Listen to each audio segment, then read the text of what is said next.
YouTube channel. This is my first lesson. As my first lesson, I am going to talk about tenses. Tenses is the most important lesson in English language.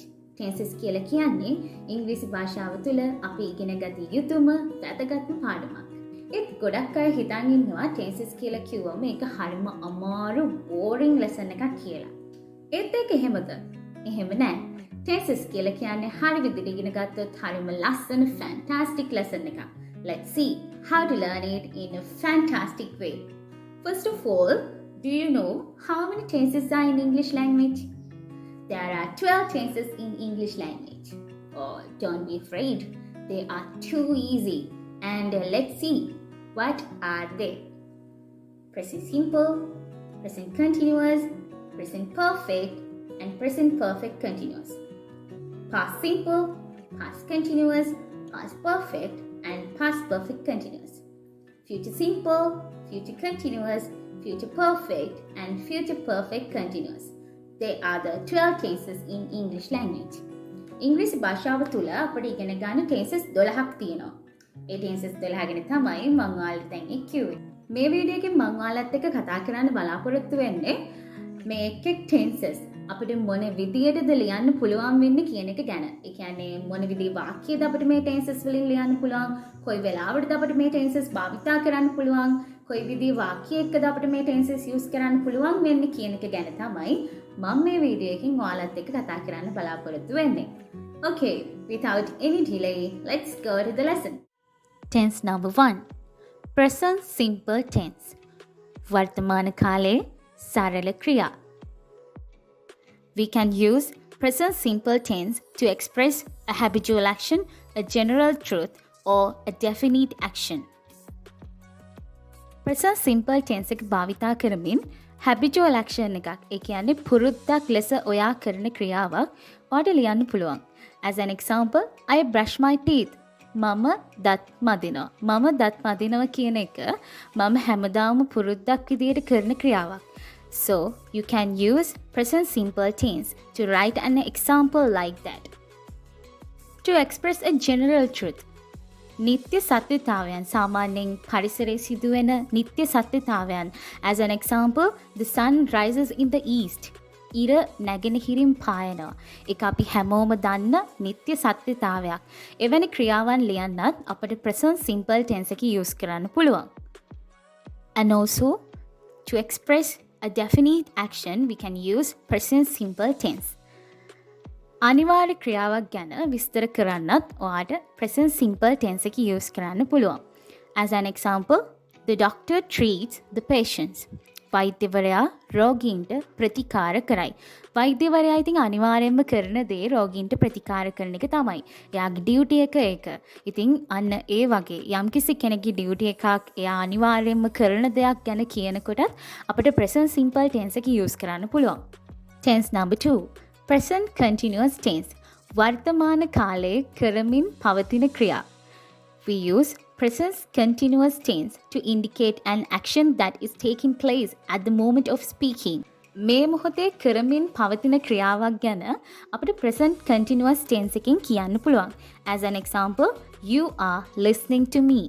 ඔයා මට ඇහුම්කන් දෙමින් ඉන්නේ. දැන් ඔයා කරන ක්‍රියාව මේ මොහොතේ කරමින් පවතින දෙයක්. ඔයා දැන් මම කියන දේ අහගෙන ඉන්නේ. ඉතින් ඔයා කරන ක්‍රියාව present continuous tense එකකින් අපිට ලියන්න පුළුවන්. And also, we can use present continuous tense to talk about a future plan. අනාගත කාලයේදී ඔයා කරන්න ඉන්න දෙයක්, ඔයා මොනවා හරි plan කරලා තියෙන දෙයක් ගැන කියන්නත් අපිට present continuous tense එක use කරන්න පුළුවන්. I am going to clean my room. මම මගේ කාමරය පිරිසිදු කරන්නයි යන්නේ. මම තාම ඒක කරලා නැහැ, කරන්නයි ඉන්නේ.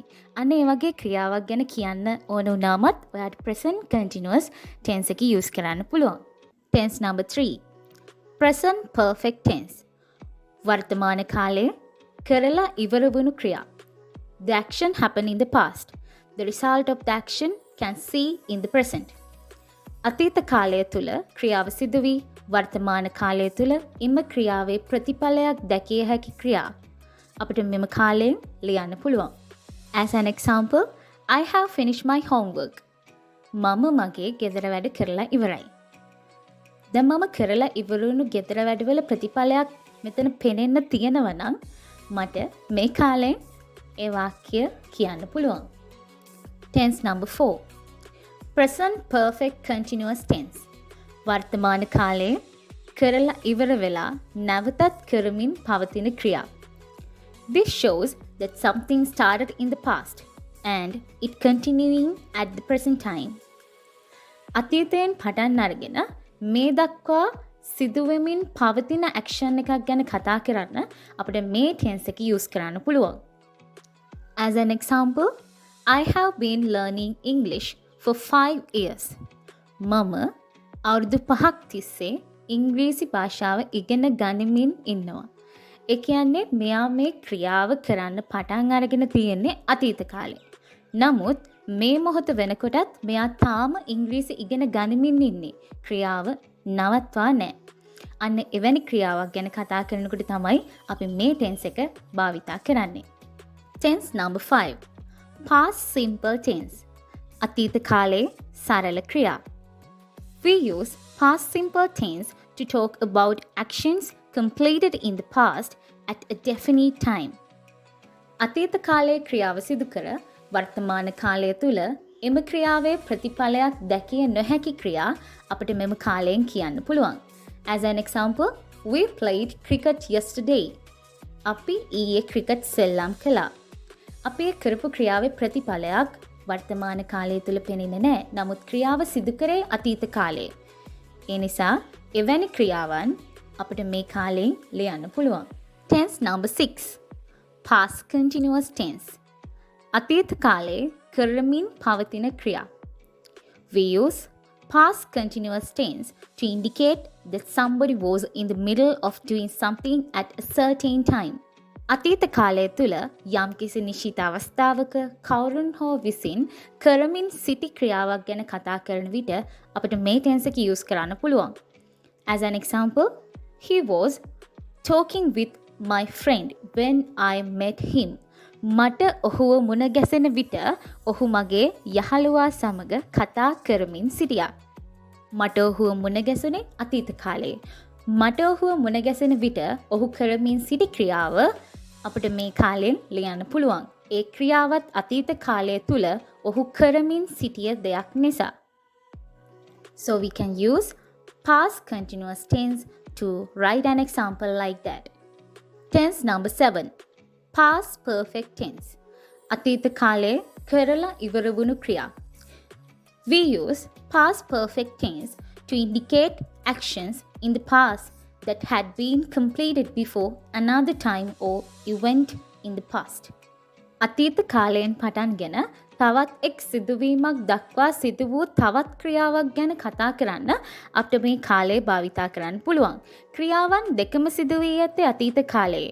නමුත් ඒ ක්‍රියාව දක්වා සිදු වූ අනිත් ක්‍රියාව ගැන කතා කරන්න තමයි අපි මේ කාලය භාවිතා කරන්නේ. As an example, he had cleaned the room when mother came. ඔහු කාමරය පිරිසිදු කරලා අවසానයි අම්මා එන විට. ඒ කියන්නේ අම්මා එනකොට මෙයා කාමරය පිරිසිදු කරලා ඉවරයි. එයා අම්මා එනකොට ඒක කරමින් සිටියේ නැහැ. ඔහු ඒ ක්‍රියාව කරලා අවසానයි. ඒ ක්‍රියාවේ ප්‍රතිඵලයක් අපිට පේන්න තියෙනවා අතීත කාලය තුල.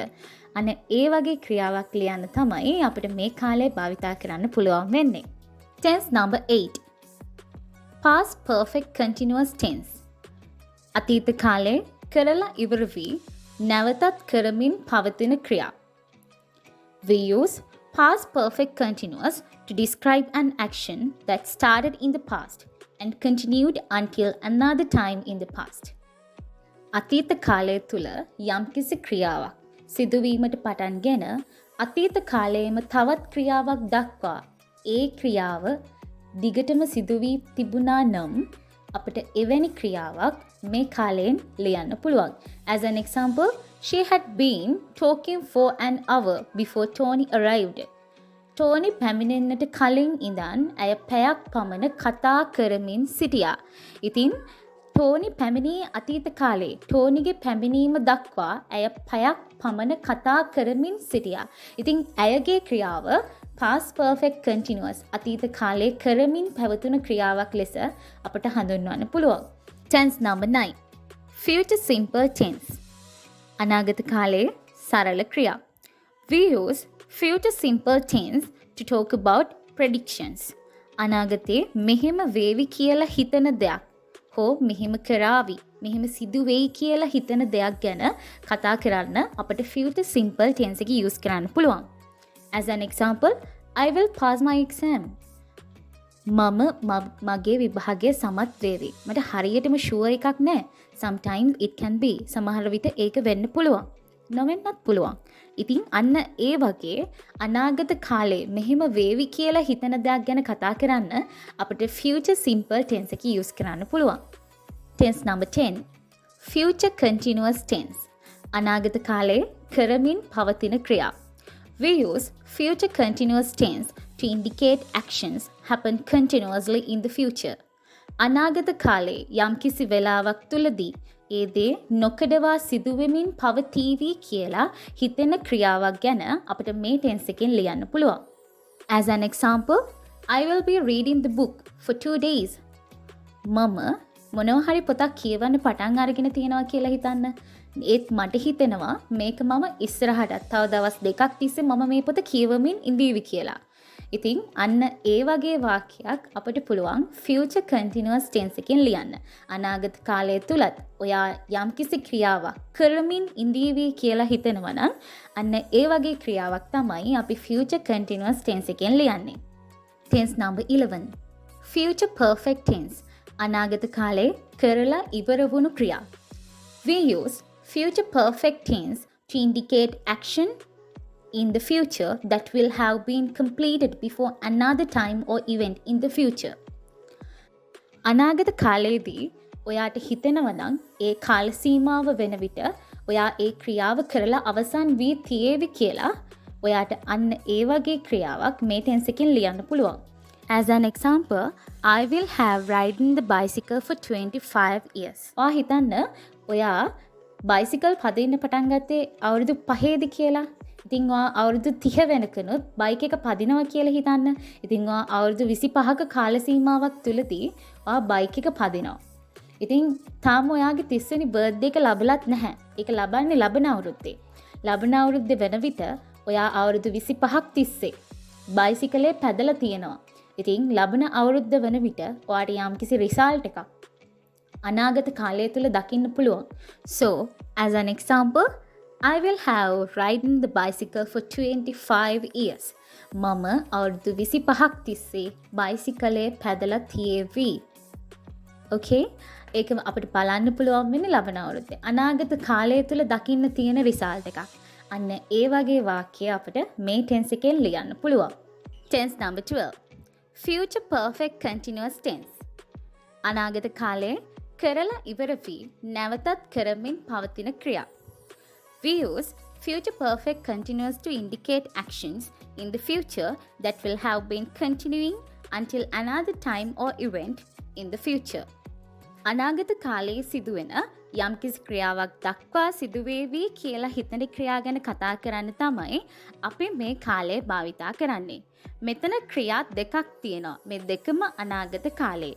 මේ ක්‍රියා දෙකෙන් පසුව සිදුවේවි කියලා හිතන ක්‍රියාව දක්වා සිදුවෙන ක්‍රියාව ගැන කතා කරන්න තමයි අපි future perfect continuous භාවිතා කරන්නේ.